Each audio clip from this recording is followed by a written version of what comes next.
नमस्कार, स्वागत बा आप सभी के आज के ताज़ा खबर के इ नया एपिसोड में। तो सबसे पहला खबर बा हिट मशीन खेसारी लाल यादव और अक्षरा सिंह के बारे में, जिनकर गाना पानी पानी काल रिलीज होते ही भोजपुरी इंडस्ट्री के लगभग सभी रिकॉर्ड ध्वस्त कर दिले बा। और अभी जैसे में हम खबर बना रहा बानी, 20वां घंटा एकर चल रहा बा, 80 लाख व्यू हो चुकल बा।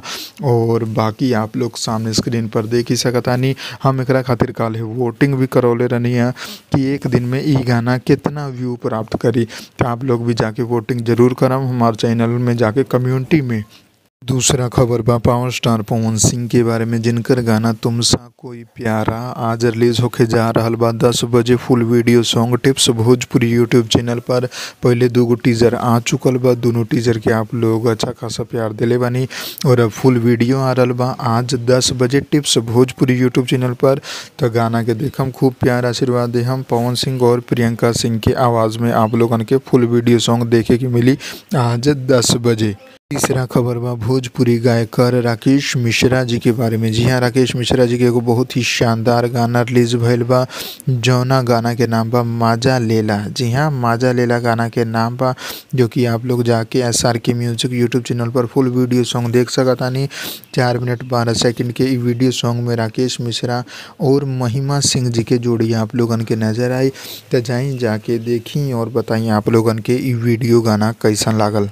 चौथा खबर बा Bhojpuri rock star singer Ritesh Pandey ji के बारे में, जिनकर गाना खटौर आज फुल वीडियो सॉन्ग रिलीज हो चुकल बा। आप लोग जाके सुन सकतानी। रितेश पांडे और नेहा राज के आवाज़ में ई गाना के गावल गईल बा। और जोन वीडियो बा वो में रितेश पांडे के साथ शिल्पी राघवानी जी आप लोगन के नजर आई हैं। जी हाँ, तो फुल वीडियो सॉन्ग रिलीज हो चुकल बा, जाके आप लोग सुन सकतानी अभी ऐसे समय यूट्यूब पर।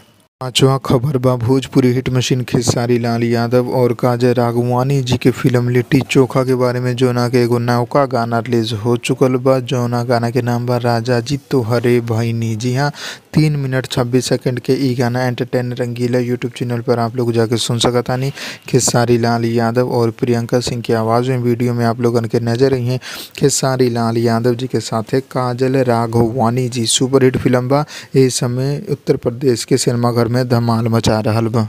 छठा खबर बा भोजपुरी गाना अइहा जयमाला में। जी हाँ, अइहा जयमाला में जौन गाना बा गुंजन सिंह के वेव म्यूजिक यूट्यूब चैनल पर फुल वीडियो सॉन्ग रिलीज हो चुकल बा।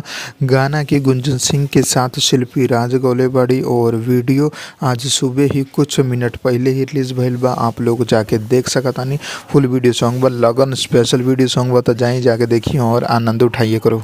सातवां खबर बा भोजपुरी गायक नीलकमल सिंह के बारे में, जिनकर एगो बहुत ही प्यारा गाना रिलीज भइल बा, जौना गाना के नाम बा पूड़ी के नइखे भुखाइल। जी हाँ, ई गाना world wide records Bhojpuri YouTube channel पर फुल वीडियो सॉन्ग रिलीज भइल बा। नीलकमल सिंह जी की आवाज़ में 4 मिनट 22 सेकंड के ई वीडियो गाना आप लोगन के बहुत मनोरंजन करी, काहे से कि बहुत ही अच्छा तरीका से शूट कल गईल बा।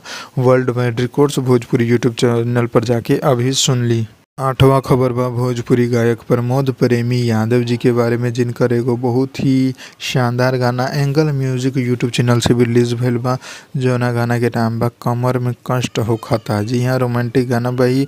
प्रमोद प्रेमी यादव और अंतरा सिंह प्रियंका के आवाज़ में ई गाना के गावल गईल बा। 3 मिनट 8 सेकंड के ई वीडियो आप लोग जाके एंगल म्यूजिक ऑफिशियल चैनल पर देख सकतानी।